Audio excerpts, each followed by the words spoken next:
तो देखते हैं क्वेश्चन क्या कह रहा है। ठीक है, कह रहा है कि एक चेन फ्लेक्सिबल चेन है। ठीक है, mass M hang between two fix point at the same level. कैसे डायग्राम देखिएगा तो कह रहा है कि दो फिक्स पॉइंट बनाया गया। ठीक है, और इस दोनों के बीच में क्या किया, चेन को इस तरह से फिक्स कर दिया गया सेम लेवल पे। अब बात ये है कि जो चेन है, ठीक है, चेन है क्या फ्लेक्सिबल है।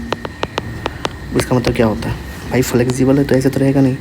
चेन की मास भी है, फ्लेक्सिबल है तो इस तरह से हो जाएगा। ठीक है, कुछ इस तरह से हो जाएगा, कुछ झुक जाएगा ना, कुछ पीछे मास को ऐसे नीचे झुक जाएगा, तो ऐसे है सेम लेवल पे ये फिक्स पॉइंट है। ठीक है, correct inclination of the chain with the horizontal at the 2 point, मतलब यहाँ से इंक्लिनेशन जो है हॉरिजॉन्टल के साथ।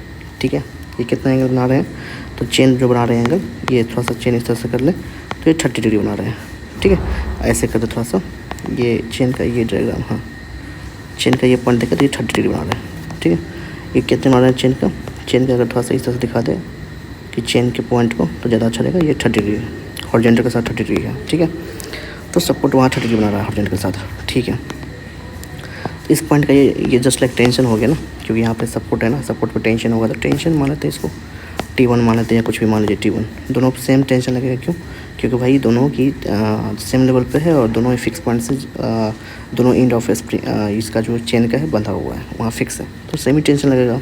ठीक है, कराएगी consider the equilibrium of each half.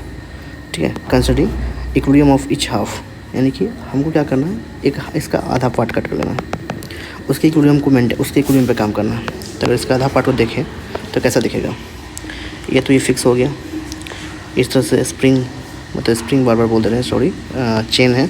Chain का ये हाफ पार्ट का मास कितना होगा, mg/2 होगा चेन का हाफ पार्ट का मास।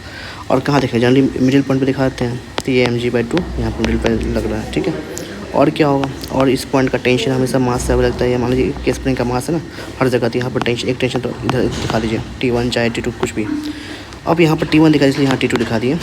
T1 देखिए कितना दिखाए थे, T1 दिखाए थे कितने एंगल थे, हॉरिजॉन्टल 30 डिग्री थे। अब तोड़ दीजिए कंपोनेंट में, बस खत्म करनी है, इसी पे काम करना है। तो इजी है, बस थोड़ा सा डायग्राम का खेल है और कुछ नहीं है। ठीक है, तो तोड़ दीजिए, क्या होगा, ऊपर में कितना टूटेगा T1 sin 30, जो कि नीचे के फोर्स से बैलेंस करेगा mg/2 से। ये पहला है क्वेश्चन।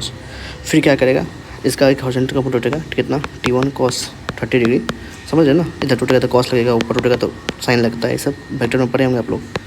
अब देखिए इसको कौन करेगा बैलेंस, तो इधर के फोर्स को देखिए, लेफ्ट के फोर्स को राइट के फोर्स को बैलेंस करता है, राइट में कौन फोर्स, T2 है। तो हो गया, हमसे पूछा क्या है सवाल, पूछा है द टेंशन। ठीक है, सवाल पूछा the tension of the chain at the lowest point. Lowest point तो ये है ना, देखिए लोवेस्ट पॉइंट कहाँ से, जहाँ कट के यही तो है लोवेस्ट पॉइंट।